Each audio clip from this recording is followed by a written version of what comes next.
Video title, My Way Back Home. Street view of a brick home. A car drives past. There are palm trees out the front, and Aaron, a middle-aged man, is watering a flower bed. A woman is walking towards him. Narrator's voiceover.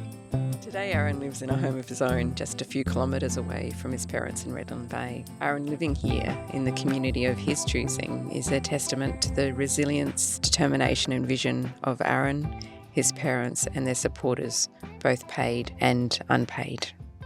Interview with Anne and Chris Parsons. Aaron's mother and father begins. Anne and Chris are seated on a sofa in front of a colourful painting. Aaron was born in the Women's Public Hospital in 1977. We've got Linda, our eldest daughter, who is in England at the moment. Family photographs of Aaron and his sister as children, followed by a series of photos in his school uniform. We just grew up a normal family. It was only in later years that there was things that happened that we knew there was something different with Aaron. More photos of Aaron growing up appear. And we didn't really know what it was all about until at the age of 25 we were told he had Asperger's syndrome. We didn't know anything about the autistic spectrum, hadn't even heard the word before. Framed photo of the family and other photographs displayed in Aaron's home. Aaron watering a raised flower bed surrounded by hedges, green grass and a big shady tree. Aaron is always very keen to do anything. And when he does do something, he's always very committed. Yes, well, he's got the ute, and of course he doesn't drive, so he has a mentor, and it's a particular chap now, and has been for quite a while doing it, so he's the workman. A ute driving by on gravel road. Aaron appears wearing an akubra and gardening gloves and begins loading it with fallen palm fronds. Photo of Aaron as a young man and Anne alongside him. When he was 25, he said he'd like to have his own place, and then started the process of finding the right sort of accommodation for him. What can you tell me about Aaron's first home? It was a townhouse, little 3-townhouse complex, in a lovely little leafy cul-de-sac, right in Capalaba, very handy for us. And because he was handy, he maintained his pamphlet run, because we were so close. Ride his bike up and off he'd go. And he was very happy there. Leaves blowing and ornaments from within Aaron's home. Photographs of Aaron riding his bicycle and seated in golf car. Followed by Aaron and Chris walking through grocery store, collecting items on a shopping list, filling shopping bags at the checkout, and then leaving the store. He cooked all of his own meals, very simple and all planned on shopping day. He medicated himself, which was simple at the time, at AM, PM.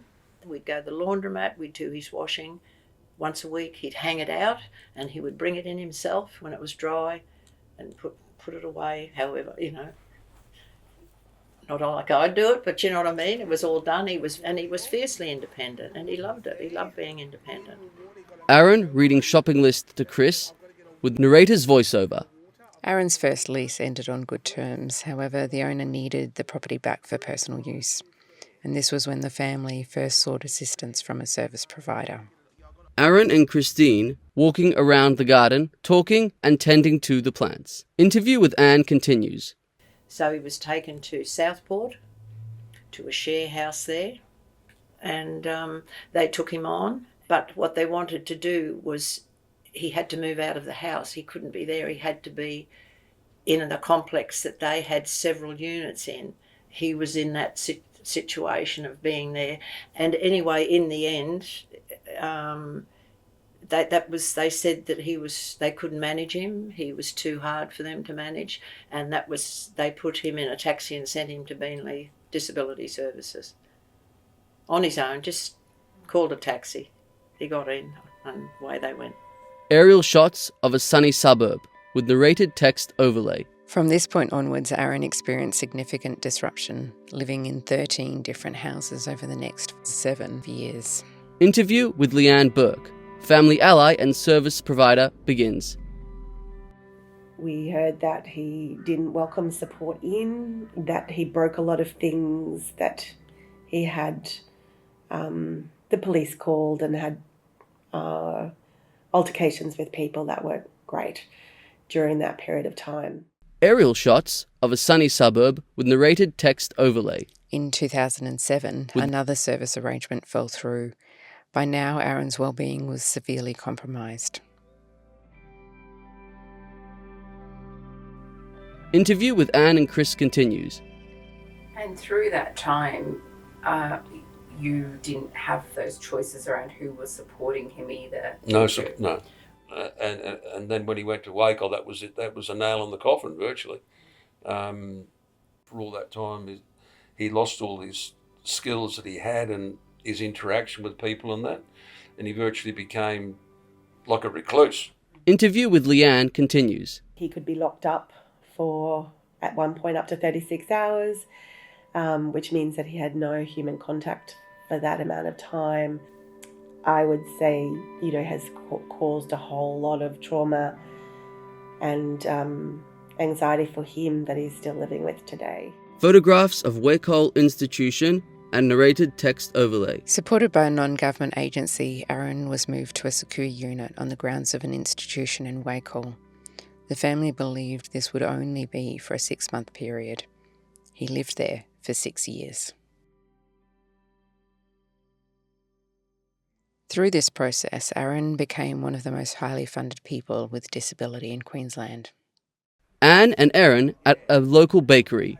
Aaron talking to bakery staff before finding seating outside. Interview with Leanne continues. I really think people undervalued or misunderstood the amount of adaptations his parents had made for him to make life a success for him. And when that wasn't present in his life on a day-to-day basis, then things just fell apart for him. And our society isn't built around people who don't do well in it, so we like to shut people away. Aaron at work, clearing away palm fronds, narrated text overlay, followed by archive footage of Michael Kendrick, an international leadership consultant presenting at a conference. In 2009, when resources were scarce, a large percentage of the state disability budget was being directed to people who were in emergency and crisis. Keen to do better, knowing that increasing funding was not improving people's lives and money was not the answer, the state sought the assistance of Dr. Michael Kendrick. The question of what is the good life is a question that will never go out of fashion, because the good life is the life that is satisfying and makes people happy. Now, people with disabilities may not get much attention on this question because a lot of people get very preoccupied with the care and support of people, but not the essentially quality of their life. So they say, well, these questions are for other people, that people with disabilities really just had better put aside the question of what is the good life, because the big issues are who's going to kind of mind them, who's going to support them, and that kind of a question. Aaron's friend Christine, seated at dining room table, talking to Aaron. Narrator's voiceover continues. Michael Kendrick delivered courses to 60 people. In small teams, the attendees developed proposals of what an optimal life could be like for 20 people with disability. This was how the Parsons family first met worker Leanne Burke. Interview with Leanne continues. After the course finished, we provided the family with a proposal of a way forward for Aaron. Crew provided support to continue the work with the family, to look at how they might put some of that proposal or what parts of that proposal that they might put into action. Anne and Chris walking together with narrated text overlay. Anne and Chris embraced the proposal. They met other families, attended workshops, expanded their networks, and renewed their vision of life for Aaron. They chose to self-direct his funding. Interview with Anne and Chris continues. You have to have somewhere to go, like Crew, to know what's possible. I mean, that's it really. You have to have somebody you can go to get the ball rolling. Chris and Aaron walking through car park, followed by Aaron packing groceries into car. There was a line that I'm going to read to you, Anne, and it's one of the reports that you both submitted, and this one went to the regional director in April 2010, just as they were trying to, bring this move about.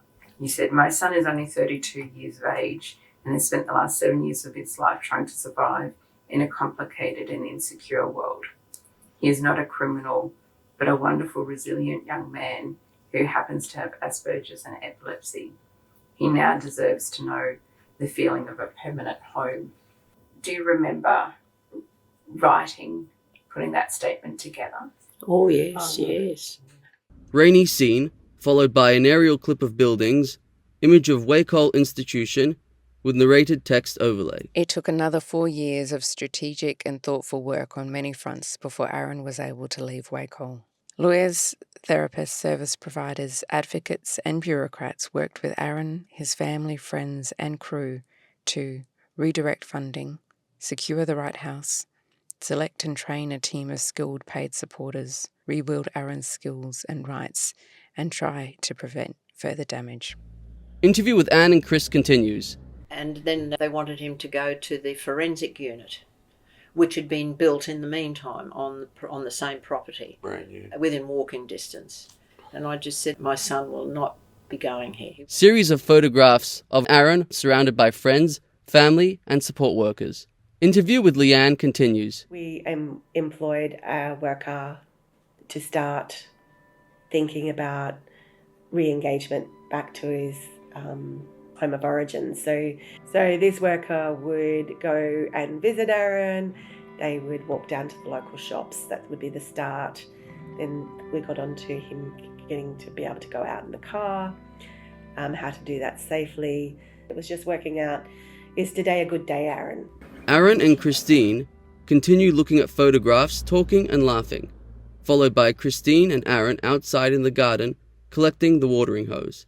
Interview with Christine begins. When Aaron finally moved out of institutional care into this magnificent home of his own, I guess I was approached, would I come and work with Aaron? We wouldn't call it counselling, it was just being with him in a particular way, in a listening way. And so that went on for a number of years until I thought, oh, look, it's a pleasure. I just like to move out of the paid work because having a freely given relationship is a completely different scenario from being a paid person to come and be in his life. And I thought, no, I just want to be in his life as a friend. So we're up to our maybe 10th or 11th year now.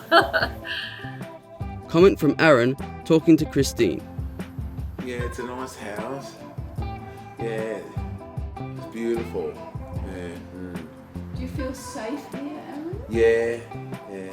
Aaron hugging Christine goodbye and walking her to the door, followed by Aaron outside home, waving to Christine as she drives off. The rated text overlay. In 2013, Aaron moved into his home in the Redlands and has been there now for the past 11 years. Closing slide. Text. With thanks to Aaron Parsons, Anne Parsons, Chris Parsons, Christine Verna Westaway, Leanne Burke, and aerial photographer Darren Reichel.